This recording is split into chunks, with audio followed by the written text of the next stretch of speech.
اللهم صل على سيدنا ومولانا محمد وعلى آل سيدنا ومولانا محمد وبارك وسلم وصل عليه رب اشرح لي صدري ويسر لي أمري واحلل عقدة من لساني يفقهوا قولي. أعوذ بالله من الشيطان الرجيم. بسم الله الرحمن الرحيم. وما هذه الحياة الدنيا، اور نہیں ہے یہ دنیا کی زندگی، الا مگر لہو، دل کا بہلانا ہے، ولعب، اور کھیل ہے. نہیں ہے یہ دنیا کی زندگی مگر کھیل اور تماشا ہے. وَإِنَّ الدَّارَ الْآخِرَةَ، اور بے شک آخرت کا گھر، لہی الحیوان، البتہ وہی ہمیشہ زندہ رہنے کا مقام ہے. لو کانوا یعلمون، اگر ان لوگوں کو سمجھ ہوتی، کاش کہ یہ لوگ سمجھ جاتے، اس کو جان لیتے. فَإِذَا رَكِبُوا، پس جب وہ سوار ہوتے ہیں، فی الفلک کی کشتی میں، تو دعوا اللہ، پکارتے ہیں وہ اللہ تعالیٰ کو، مخلصین، خالص کرتے ہوئے، لہ الدین، اسی کے لیے اپنی اطاعت کو، اللہ کو خالص اس کی اطاعت کا عقیدہ رکھتے ہوئے پکارتے ہیں. فلما نجاہم، پس جب وہ اللہ ان کو نجات دیتا ہے، الی البر، خشکی کی طرف، اذا ہم یشرکون، اچانک وہ شرک کرتے ہیں، اچانک وہ اللہ تعالیٰ کے ساتھ شریک ٹھہرانا شروع کر دیتے ہیں. لیکفروا، تاکہ وہ کفر کریں، بما آتیناہم، اس چیز کے ساتھ جو ہم نے ان کو دی ہے، ولیتمتعوا، اور تاکہ وہ فائدہ اٹھا لیں. فسوف یعلمون، پس ان قریب وہ جان لیں گے. سورۃ العنکبوت، جو کہ قرآن مجید کی 29ویں سورت ہے،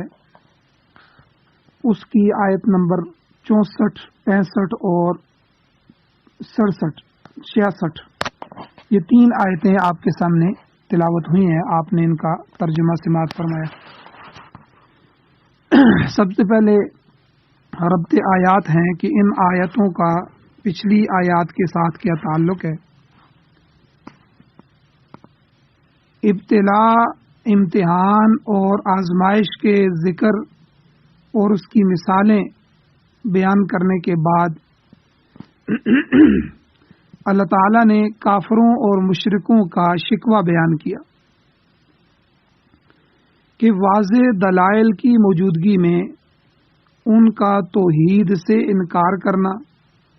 اور کفر اور شرک پر اصرار کرنا، جم جانا، یہ بڑی زیادتی ہے. تو اس شکوے کے بعد اللہ تعالیٰ نے تمام جانداروں کے متعلق یہ بات فرمائی پچھلے درس میں کہ سب کا روزی رساں وہ اللہ تعالیٰ ہے، روزی دینے والا اللہ تعالیٰ ہے. پھر ارض و سما کی تخلیق، زمین و آسمان کی خلقت اور سورج اور چاند کو مسخر کرنا، یعنی شمس و قمر کی تسخیر، اس کے متعلق اللہ تعالیٰ نے فرمایا کہ یہ سب کچھ بھی اسی اللہ کے اختیار میں ہے. یہ ساری چیزیں تو محض اسباب ہیں، وگرنہ حقیقی روزی رساں تو اللہ تعالیٰ ہی ہے. وہ اپنی حکمت اور مصلحت کے مطابق کسی کی روزی کشادہ کر دیتا ہے اور کسی کی روزی تنگ کر دیتا ہے. اللہ یبسط الرزق ویرزق من یشاء من عبادہ، اللہ جس کو چاہتا ہے اس کی روزی کو بڑھا دیتا ہے، کشادہ کر دیتا ہے، وسیع کر دیتا ہے، اور جس کی چاہتا ہے اللہ اپنے بندوں میں سے روزی کو تنگ کر دیتا ہے. تو پتہ چلا کہ زمین فصلیں اگانے والی نہیں ہے، بارشیں جو ہے وہ فصلوں کو اگانے والی نہیں ہے، بلکہ یہ تو اسباب ہیں، اللہ نے یہ اسباب بنائے ہیں. تو حقیقی روزی دینے والا، روزی رساں وہ اللہ کی ذات ہے. پھر اللہ تعالیٰ نے بارش کے نزول کی طرف توجہ دلائی کہ آسمان کی طرف سے پانی برسا کر خشک زمین کو، جو کہ زمین مردہ تھی، خشک تھی، اس کو اللہ نے زندہ کر دیا، تو یہ زندہ کرنا بھی اسی اللہ کا کام ہے۔ اللہ کے سوا کوئی ذات، کوئی شخصیت ایسی نہیں ہے جو پانی برسا سکے، جو مردہ زمین کو زندہ کر سکے۔ فرمایا اس بات کو سب کافر اور مشرک بھی تسلیم کرتے ہیں کہ جب آپ ان سے پوچھیں کہ من خلق السماوات والارض، کہ زمین و آسمان کو کس نے بنایا، تو کہیں گے لیقولن اللہ، وہ ضرور بالضرور کہیں گے کہ اللہ نے بنایا۔ مگر اس سب کے باوجود اللہ کی وحدانیت کو نہیں مانتے۔ یہ اصل توحید ہے کہ اللہ ایک ہی ہے، اللہ کی ذات جیسی کوئی ذات نہیں، اللہ کی صفات جیسی کسی کے اندر صفات نہیں۔ تو نہ ہم اللہ کی ذات میں شریک کر سکتے ہیں، نہ اللہ کی صفات میں شریک کر سکتے ہیں، اور آگے اللہ کی صفات میں علم بھی ہے، نہ اللہ کے علم جیسا علم ہے کسی کا، نہ اللہ کے حلم جیسا حلم ہے کسی کا، نہ اللہ کی قدرت جیسی قدرت ہے کسی کی، نہ اللہ کی سمیع اور بصیر ہونے جیسا کوئی سن سکتا ہے، کوئی دیکھ سکتا ہے۔ ہمارے سننے کی ایک لمٹ ہے، ہم کمرے سے باہر نہیں سن سکتے، ہم ایک فاصلے سے زیادہ آگے کی بات نہیں سن سکتے، ہم دیوار کے پیچھے دیکھ نہیں سکتے، لیکن اللہ تعالیٰ پورے جہان کی سننے والا ہے، اور ہر وقت ہر لمحے میں جتنی زبانیں بولی جا رہی ہیں، جتنی مخلوقات بول رہی ہے، اللہ سب کی سن رہا ہے اور اللہ سب کو دیکھ رہا ہے۔ تو سمیع بصیر جس طرح اللہ ہے، تو یہ صفت کسی کی نہیں ہے۔ اب اگر کوئی کہے کہ یہ فلاں نبی بھی حاجت روا ہے، فلاں ولی بھی حاجت روا ہے، فلاں قبر والا بھی دے سکتا ہے، اور فلاں مشکل کشا ہے، تو یہ اللہ کی ذات کے ساتھ، اللہ کے علم کے ساتھ، اللہ کے سمیع بصیر جیسی صفات کے ساتھ یہ شرک ہے۔ تو اللہ نے قرآن مجید میں بھی فرمایا، اور تمام نبیوں کی یہی آواز تھی، لا الہ الا اللہ تفلحون، کہ کوئی الہ نہیں ہے الا اللہ، سوائے اللہ کے، اللہ کی ذات کے علاوہ کوئی ایسی ذات نہیں، نہ کوئی نبی، نہ کوئی ولی، نہ کوئی جن، نہ کوئی فرشتہ، کوئی بھی مخلوق میں سے۔ تو یہ کافر اس بات کو یہ مشرک تسلیم کرتے ہیں کہ بارشیں اللہ برسانے والا ہے، زمین مردہ کو اللہ زندہ کرنے والا ہے، اور آسمان و زمین کی تخلیق اللہ نے کی ہے۔ یہ سب کچھ ماننے کے باوجود اللہ کی وحدانیت کو نہیں مانتے، اللہ کو ایک وحدہ لا شریک نہیں مانتے، بلکہ اس کے ساتھ شرک کرتے۔ تو آخر میں فرمایا کہ افلا یعقلون، کہ یہ لوگ عقل سے کام کیوں نہیں لیتے؟ اتنے بڑے بڑے اللہ کی توحید کے دلائل دنیا میں موجود ہیں، تو یہ اپنی عقل کو کیوں نہیں چلاتے؟ تو اب اگلی آیات میں اللہ تعالیٰ نے توحید کے انکار کے اسباب میں سے یہ ذکر کیا کہ دنیا کی زندگی اور اس زندگی کی زینت اور یہ دنیا کی چہل پہل، اس کا ذکر کر کے اللہ نے فرمایا کہ اسی میں مبتلا ہو کر اکثر لوگ ایمان اور توحید کو اختیار کرنے کے بجائے کفر اور شرک میں مبتلا ہو جاتے ہیں۔ فرمایا وما هذه الحیات الدنیا الا لہو ولہب، کہ نہیں ہے یہ دنیا کی زندگی مگر جی کا بہلانا اور کھیل تماشا۔ انسان اس چند روزہ عارضی دنیا کی رنگینیوں میں کھو کر دائمی زندگی جو آخرت کی ہمیشہ ہمیشہ کی زندگی آنے والی ہے اس کو انسان بھول جاتے ہیں۔ بعض مفسرین اکرام فرماتے ہیں کہ لہو جو ہے، لہو و لہب، اللہ نے فرمایا لہو بچوں کے کھیل کو کہا جاتا ہے، جبکہ لعب جو ہے یہ نوجوانوں کے کھیل پر بولا جاتا ہے۔ جب کسی گلی کوچے میں چھوٹے چھوٹے بچے کھیل رہے ہوں تو یہ لہو ہے، اور جب نوجوان کرکٹ کھیل رہے ہوں اور پتہ نہیں کیا کیا کھیل رہے ہوں تو وہ لعب بولا جاتا ہے۔ تو بہرحال دنیا کی زندگی کھیل تماشے سے زیادہ کچھ بھی نہیں، کھیل آپ دیکھیں محض ایک بناوٹی ڈرامہ ہوتا ہے جس میں حقیقت کو کوئی دخل نہیں ہوتا. ڈرامے میں کام کرنے والے جو کردار ہوتے ہیں وہ محض وقتی طور پر اپنا اپنا کردار پیش کرتے ہیں. جب ڈرامہ ختم، کھیل ختم ہوتا ہے تو پھر نہ وہ بادشاہ ہوتا ہے، نہ مجرم حقیقت میں مجرم ہوتے ہیں. تو ٹی وی میں ڈراموں میں آپ نے دیکھا ہوگا وہ ایک ڈرامہ ہوتا ہے، ڈرامے میں اس کو بادشاہ بنا دیا جاتا ہے، ڈرامے میں اس کو مجرم بنا دیا جاتا ہے، ڈرامے میں وہ SHO بن جاتا ہے، ڈرامے میں وہ جب ڈرامہ ختم ہو گیا تو وہ حقیقت جو تھی وہ ختم، وہ تو حقیقت تھی ہی نہیں، وہ تو کھیل تماشا تھا ایک. تو کتنے افسوس کا مقام ہے کہ اس کھیل تماشے کی سرپرستی خود حکومتیں کر رہی. اب اس کھیلوں کے لیے وزارتیں قائم کی جاتی ہیں، فنڈز مختص کیے جاتے ہیں، مگر حقیقت کچھ بھی نہیں ہوتی. اسی طرح دنیا کا حال ہے کہ جو ہی یہ زندگی ختم ہوتی ہے دنیا کی تو کھیل ختم ہو جاتا ہے. آدمی دنیا میں یہ سمجھتا ہے کہ یہ کوٹھیاں، یہ بنگلے، یہ کاریں، یہ عہدے، یہ وزارتیں، یہ حکومتیں یہ میری ہیں، یہ پلاٹ میرے ہیں. آپ خود اندازہ لگائیں کہ ہمارے والد صاحب کے پلاٹ ہیں، ہمارے دادا جی کے پلاٹ ہیں، اگر ہمارے کسی عزیز و اقارب کے پلاٹ ہیں تو کوئی اس کی پراپرٹی ہے، کوئی بینک بیلنس ہے جو اس نے ساری زندگی لگا کے نہ نمازیں پڑھی، نہ تلاوت کی، کچھ بھی نہیں کیا، ساری زندگی اس نے اسی دنیا کو گٹھا کرنے میں لگا دی،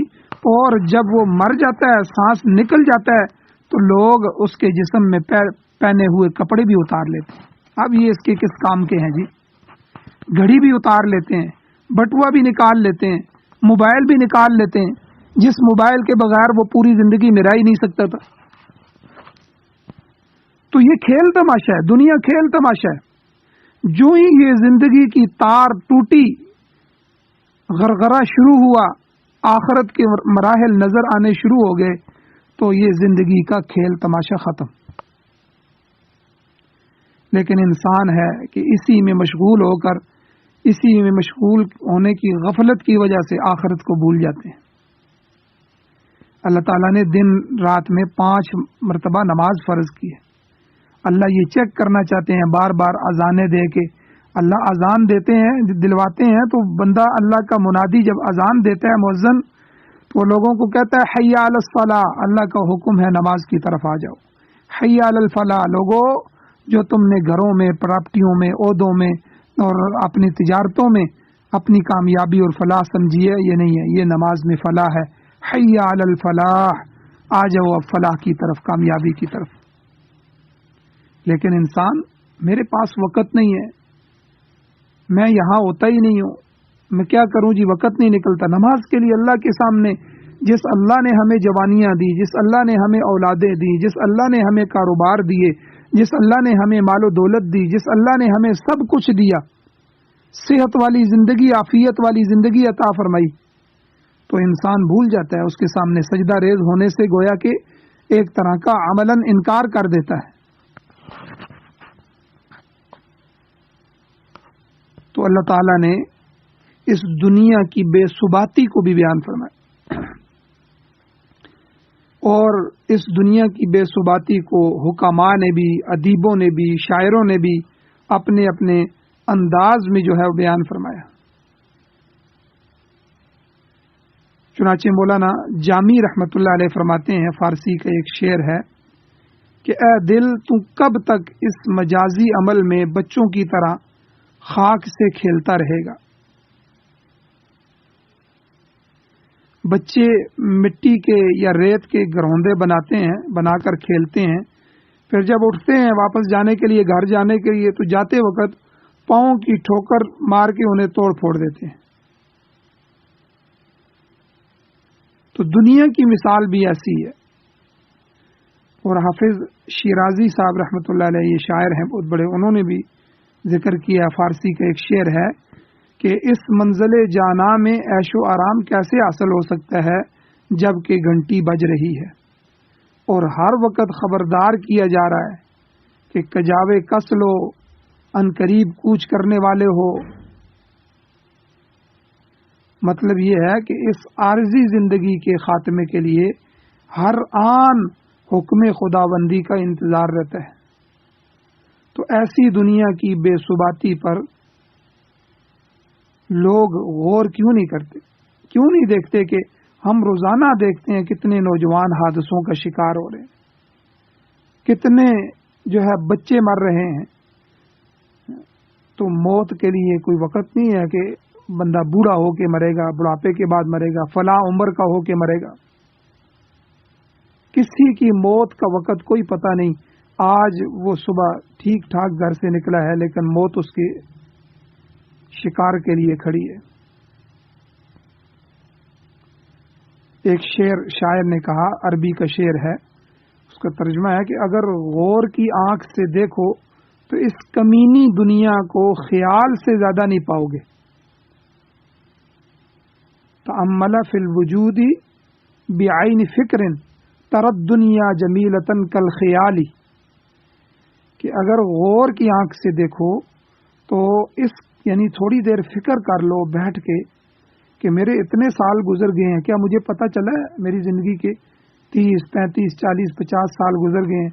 اور ابھی اتنے سالوں کا نہیں پتہ چلا تو اور 5-10 سالوں کا کیا پتہ چلے گا؟ تو غور کی آنکھ سے ذرا دنیا کو دیکھو گے تو بس تمہیں ایسے ہی نظر آئے گا جیسے خیال ہے۔ ترد دنیا جمیلتن کالخیالی، تو مطلب یہی ہے کہ ذہن میں خیال پیدا ہوتا ہے تو خیال کتنی دیر قائم رہتا ہے؟ بس جلدی خیال آیا اور خیال زائل ہو جاتا ہے۔ تو دنیا کی حقیقت بھی یہی ہے کہ اس کی ہر چیز جلدی فنا ہونے والی ہے۔ سورہ رحمان میں اللہ فرماتے ہیں وَيَبْقَى وَجْهُ رَبِّكَ ذُو الْجَلَالِ وَالْإِكْرَامِ، اور خدائے بزرگ و برتر کی ذات ہی باقی رہنے والی۔ علامہ اقبال مرحوم رحمہ اللہ نے بھی فرمایا کہ آیا ہے تو جہاں میں مثال شرار دیکھ، دم دے نہ جائے ہستی نہ پائیدار دیکھ۔ یعنی انسان ایک شعلہ یا چنگاری کی مانند ہے جو کہ ذرا سی دیر کے لیے بھڑکتا ہے اور پھر ختم ہو جاتا ہے۔ انسانی زندگی کی حیثیت اس شعلے سے زیادہ نہیں ہے۔ شیخ سعدی رحمۃ اللہ علیہ نے بھی بڑے پیارے انداز میں بات کی ہے اور فارسی کا ایک شعر فرمایا جس کا ترجمہ ہے کہ جہاں کو تو اللہ نے پانی پر رکھا ہے اور انسانی زندگی کی بنیاد ہوا پر قائم ہے، جب تک سانس آتا رہتا ہے یہ زندگی چلتی رہتی ہے، اور جو ہی سانس یعنی ہوا رک گئی تو یہ زندگی بھی ختم ہو گئی۔ یہ اتنی ناپائیدار زندگی ہے۔ پھر فرماتے ہیں کہ کسی ذات کے لیے بقائے دائم اور عہد قائم نہیں ہے سوائے اللہ تعالیٰ کی ذات کے کہ وہی قائم و دائم ہے اور اسی کا عہد، اسی کا زمانہ مقیم ہے۔ کمر باندھے ہوئے چلنے کو سب یار بیٹھے ہیں، بہت آگے گئے باقی جو ہیں وہ تیار بیٹھے ہیں۔ یعنی ہر روز مشاہدے میں آتا ہے کہ کوئی آج جا رہا ہے تو کوئی کل جا رہا ہے، کوئی صبح گیا اور کوئی شام کی زندگی اس کی ختم ہو گئی، اور کبھی ہم نے صبح کو جنازے پڑھے، کبھی دوپہر کو پڑھے، کبھی رات کو پڑھے، کبھی اکٹھے پڑھے، اور اتنی ناپائیدار چیز ہے کہ ایک سیکنڈ کا بھی اعتبار نہیں کیا جا سکتا۔ تو بہرحال اللہ تعالیٰ نے دنیا کو کھیل تماشا قرار دیا اور اس کی بے ثباتی کا تذکرہ اللہ نے فرمایا، اور اس کے مقابلے میں جو آخرت کا گھر ہے اللہ تعالیٰ نے اس کو بھی ذکر فرمایا کہ اس دنیا کی بے ثباتی کے مقابلے میں اللہ نے فرمایا وَإِنَّ الدَّارَ الْآخِرَةَ لَهِيَ الْحَيَوَانُ، آخرت کا گھر ہی مستقل قرارگاہ حیات ہے۔ دنیا تو محض لہو و لعب ہے، اگر اس عارضی زندگی کی پونجی کو کسی اچھے کام میں لگا لے گا تو آخرت کی ہمیشہ کی زندگی اچھی ہو جائے گی، ورنہ خسارے کے سوا کچھ بھی حاصل نہیں ہوگا۔ سورۃ الاعلیٰ میں اللہ تعالیٰ ارشاد فرماتے ہیں کہ بل تؤثرون الحیات الدنیا، کہ تم نے دنیا کی زندگی کو ترجیح دی ہے، تم دنیا کی زندگی کو ترجیح دیتے ہو، والآخرۃ خیر وابقی، حالانکہ آخرت ہی بہتر ہے اور آخرت ہی باقی رہنے والی ہے، دیر پا ہے۔ لہذا اسی کی طرف دھیان دینا چاہیے، اسی کو حاصل کرنے کی کوشش کرنی چاہیے۔ اللہ نے اس دنیا کو آخرت کی کھیتی بنایا، جو کچھ یہاں بو گے وہی آگے جا کر کاٹو گے۔ لو کانوا یعلمون، آگے اللہ نے فرمایا اگر یہ بات تمہاری سمجھ میں آ جائے تو پھر کامیاب ہو جاؤ گے۔ کاش کہ تم کفر کا چھوڑ کر، شرک کا راستہ چھوڑ کے، معصیت اور گناہوں کا راستہ چھوڑ کر ایمان اور توحید کا راستہ اختیار کرتے، اور پھر تمہیں دائمی زندگی میں بہتری حاصل ہو جاتی، دائمی زندگی کی کامیابی مل جاتی۔ اس کے بعد اللہ تعالیٰ نے مشرکوں کا شکوہ بیان فرمایا۔ فَإِذَا رَكِبُوا فِي الْفُلْكِ، جب وہ مشرک کشتی میں سوار ہوتے ہیں، جب وہ کسی بحری راستے سے عازم سفر ہوتے ہیں اور ان کی کشتی یا جہاز طوفان میں گھر جاتا ہے یا کسی دوسرے حادثے کا شکار ہو جاتا ہے، کشتی کے ہچکولے آنا شروع ہو جاتے ہیں، کشتی حرکت کرنا شروع کرتی ہے، تو پھر فرمایا دعوا اللہ مخلصین لہ الدین، تو پھر خالص اللہ تعالیٰ کی اطاعت کا اعتقاد رکھ کر مدد کے لیے صرف اسی اللہ کو پکارتے ہیں۔ تو مخلصین لہ الدین، یہاں پر دین سے مراد اطاعت ہے، یعنی اس وقت ان کا ایمان یہ ہوتا ہے کہ اللہ کے سوا اس مصیبت سے نجات دینے والا کوئی نہیں ہے۔ جب سمندروں میں طوفان آتے ہیں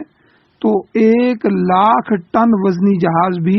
سمندروں کی لہروں پر تنکے کی طرح تیرتا پھرتا ہے، جس طرح کوئی تنکا ادھر سے ادھر جا رہا ہے۔ 20-25-30 سال پہلے تو ایک جہاز تھا، وہ جہاز ڈوبا تھا جس میں 1200 جو ہے وہ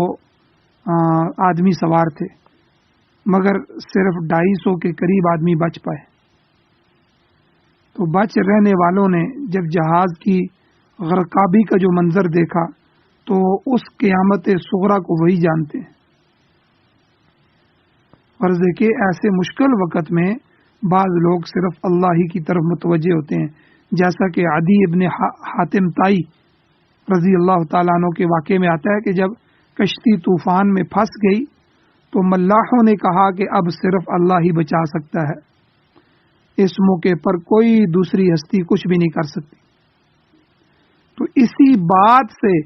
عدی جو تھے ان کے دل پر چوٹ لگی، انہوں نے کہا کہ اگر اللہ ہی بچا سکتا ہے تو پھر اللہ ہی حاجت روا ہے، اللہ ہی مشکل کشا ہے۔ تو انہوں نے ارادہ کر لیا کہ اگر میں یہاں سے بچ گیا اور خشکی پر پہنچ گیا تو فوراً جا کر اپنا ہاتھ پیغمبر اسلام صلی اللہ علیہ وسلم کے ہاتھ میں دے دوں گا۔ البتہ بعض شدید قسم کے مشرک ایسے بھی ہوتے ہیں جو بھنور میں پھنس کر بھی اللہ کے بجائے پیروں کو اور فقیروں کو پکارتے ہیں اور انہی کے نام کی دعائی دیتے ہیں، یا شیخ عبد القادر جیلانی آپ آ جائیں، یا علی مشکل کشا، یا رسول اللہ مدد، یا فلاں مدد، یا فلاں مدد۔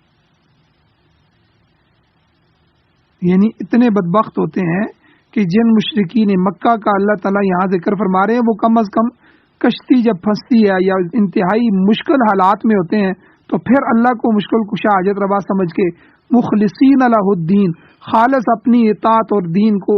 اللہ کے لیے خالص کرتے ہوئے، تو جو ہے اپنے عقیدے کو بالکل درست بناتے ہوئے اللہ سے اپنی حاجت جو ہے اس کی مشکل کشائی مانگتے ہیں۔ لیکن یہ آج کا جو مشرک ہے یہ اتنا شدید قسم کا مشرک ہے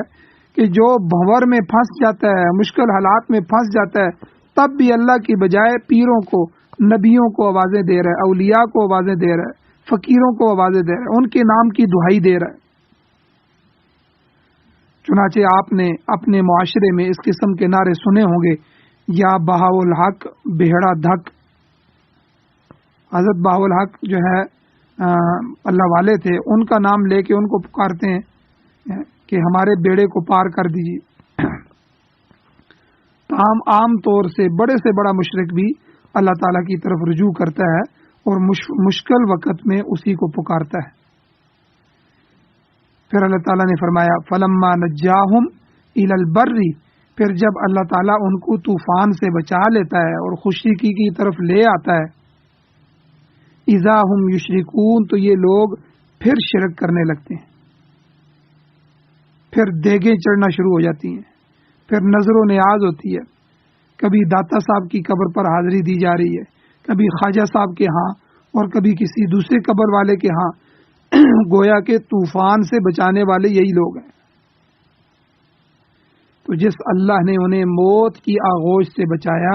اس کو یہ فراموش کر دیتے ہیں، اس کو یہ بلا دیتے ہیں۔ بس اللہ کے ان برگزیدہ ہستیوں کو، حالانکہ ان ہستیوں نے تو اللہ کی توحید کی طرف لوگوں کو دعوت دی، اللہ کے نبیوں نے جو ہے یا رسول اللہ مدد کہتے ہیں، اللہ کے نبی نے کب کہا کہ مجھ سے آ کے مدد مانگو؟ یا علی مدد کہتے ہیں تو حضرت علی رضی اللہ تعالیٰ عنہ خود مدد تکلیف میں اللہ سے مانگ رہے ہیں، خود اللہ کے سامنے سجدہ ریز ہو رہے ہیں، خود اللہ کے سامنے رو رہے ہیں، خود اللہ کے سامنے اپنی حاجتیں رکھ رہے ہیں، خود اپنے لیے اپنی اولادوں کے لیے اللہ سے مانگ رہے ہیں۔ تو حضرت حسین رضی اللہ تعالیٰ عنہ جب کربلا میں ان پر مصیبت آئی، کربلا میں پورا خاندان کٹ رہا ہے، تو انہوں نے اپنے نانا کو آواز نہیں دی یا رسول اللہ مدد، اپنے والد کو آواز نہیں دی یا علی مدد، بلکہ انہوں نے یا اللہ مدد کہا کہ اے اللہ، جس نے میرے نانے کو پیغمبر بنایا، جس نے میرے والد کو علی شیر خدا بنایا، اے اللہ میں آپ کے ہی در میں آتا ہوں، میں آپ کے سامنے اپنی حاجتیں رکھتا ہوں۔ تو حضرت حسین اس مرحلے میں بھی نماز پڑھ رہے تھے، سجدے میں جا رہے تھے اور اس رب کے کلام کی تلاوت کر رہے تھے۔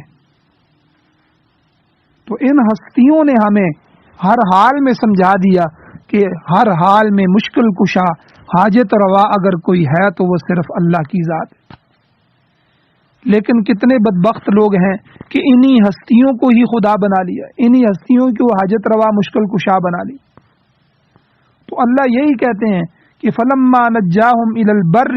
کہ جب اللہ ان کو طوفان سے بچا کر خشکی کی طرف لے آتا ہے، اس نقصان سے نکال کر نفع کی طرف لے آتا ہے، بیماری سے اللہ ان کو صحت دے دیتا ہے، ان کی مشکل کو اللہ حل کر دیتا ہے، اذا ہم یشرکون، تو پھر یہ شرک کرنے لگتے ہیں، پھر اللہ کی اس نعمت کو اور اللہ کے اس احسان کو فراموش کر دیتے ہیں، بھول جاتے ہیں۔ آگے اللہ نے فرمایا کہ یہ کیوں ہوتا ہے، یہ ایسا کیوں کرتے ہیں؟ یہ اس وجہ سے ہوتا ہے کہ لیکفروا بما آتیناہم، تاکہ وہ انکار کر دیں اس چیز کا کہ جو ہم نے انہیں دی ہے۔ مطلب یہ ہے کہ اللہ نے ان کی جان جو بچائی ہے ان کو باحفاظت خشکی تک پہنچایا ہے، مگر وہ لوگ اللہ کے اس احسان کی ناقدری کرتے ہیں اور احسان فراموشی کا ثبوت دیتے ہیں۔ اللہ کا شکر ادا کرنے کی بجائے غیر اللہ کے سامنے جا کر جو ہے وہ سجدے کر رہے ہیں، ان کا شکریہ ادا کر رہے ہیں، ان کے نظر و نیاز دیتے ہیں، ان کے چڑھاوے چڑھائے جاتے ہیں، ان کی قبروں پر چادریں چڑھائی جاتی ہیں، ان کی قبروں پر جا کے منتیں مانی جاتی ہیں، حالانکہ اللہ کا شکر ادا کرنا چاہیے تھا۔ اور اللہ نے فرمایا ایک وجہ تو یہ ہے لیکفروا بما آتیناہم، جو ہم نے انہیں دیا ہے اس کا انکار کرتے ہیں۔ دوسری وجہ اللہ نے فرمایا یہ ہے کہ وَلِيَتَمَتَّعُوا، تاکہ وہ فائدہ اٹھا لیں اس چیز سے جو اللہ نے ان کو عطا کی ہے۔ مفسرین اکرام فرماتے ہیں کہ لیکفروا اور لیتمتعوا کا جو لام ہے یہ لام سببیہ ہے، یعنی ان کے کفر اور فائدہ اٹھانے کا سبب یہ ہوگا کہ وہ سزا کے مستحق ٹھہریں گے۔ بعض کہتے ہیں کہ یہ لام امر ہے اور معنی یہ بنتا ہے کہ چاہیے کہ یہ کفر کریں اور فائدہ اٹھائیں، یعنی اگر یہ اسی طرف جانا چاہتے ہیں تو پھر چلے جائیں۔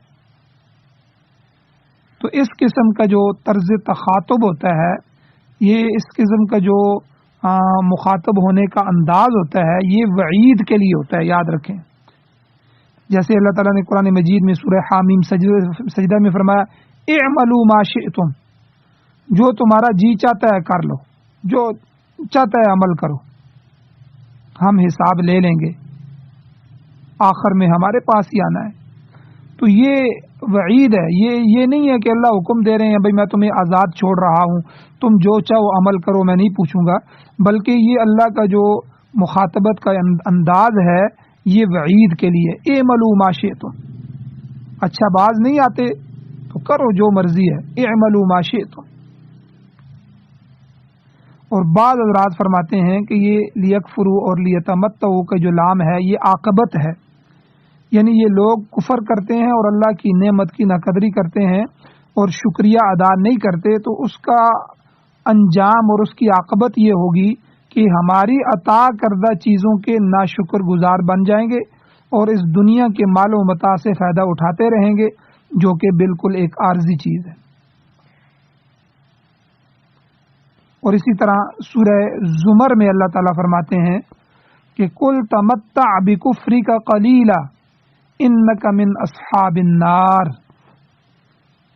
کہ یہ اپنے کفر کے ساتھ تھوڑا سا فائدہ اٹھا لیں، انہیں بالآخر جہنم میں ہی جانا ہے، فسوف یعلمون، پس وہ عنقریب جان لیں گے، عنقریب ان کے علم میں آ جائے گا کہ وہ کیا کرتے رہیں، پھر انہیں پتہ چلے گا کہ انہوں نے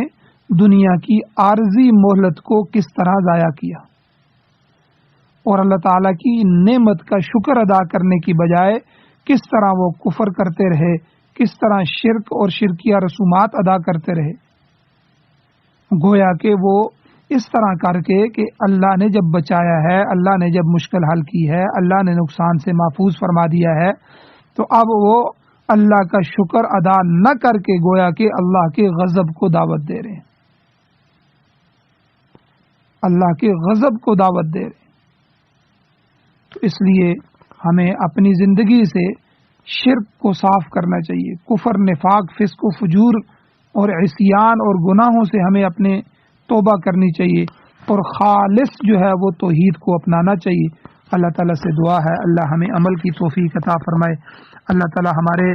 نسلوں میں موحد لوگ پیدا فرمائے جو توحید والے ہوں، اور اللہ تعالیٰ شرک کی نفرت ہماری نسلوں میں پیدا فرمائے، شرک سے ہمیں بھی محفوظ فرمائے، اللہ ہماری قیامت تک آنے والی نسلوں کو بھی اللہ شرک سے محفوظ فرمائے۔ جو کچھ کہا سنا ہے اللہ تعالیٰ اس پر عمل کی توفیق عطا فرمائے۔ وآخر دعوانا